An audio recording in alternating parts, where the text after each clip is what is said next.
এটা একটু দেখেন, একদম সহজ অঙ্ক করেন, এটা একটু করেন। কথার অঙ্কই কিন্তু থাকে, এটা কিন্তু যথার্থই সত্য কথা বলছে, সে বাস্তব কথা বলছে। কিন্তু আমি কেন দেখাইছি, হ্যাঁ সোনার অঙ্ক দেখাবো, একটু ওয়েট করো। আমি বেসিক কায়দায় আপনাদেরকে মিরাকল কৌশলে শেখাবো না, যাতে আপনারা ধরে রাখতে পারবেন না, ঠিক আছে? এটা একদম সহজ।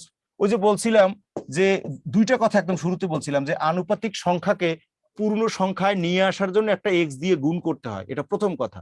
দ্বিতীয় কথা হলো আমাদের ধরাটা আর প্রশ্নে দেওয়াটা সমান লিখতে হয়। তাহলে আমরা বলতে পারি না যে এটা 5x বিয়োগ x এটা সমান সমান 8, কারণ বেশি মানিত হচ্ছে পার্থক্য বিয়োগ। হ্যাঁ, আপনারা অনেকেই উত্তর দিয়েছেন, অনেক অনেক, আমি নামগুলো আর বলতে চাচ্ছি না।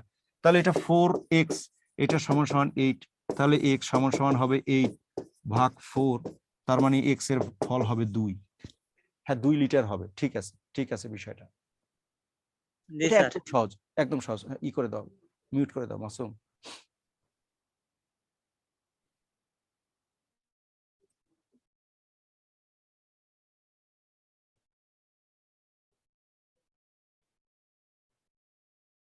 আশা করি এটা বুঝতে পারছেন, এটা নিয়ে কোনো কথা নেই, ঠিক আছে? এবার আসেন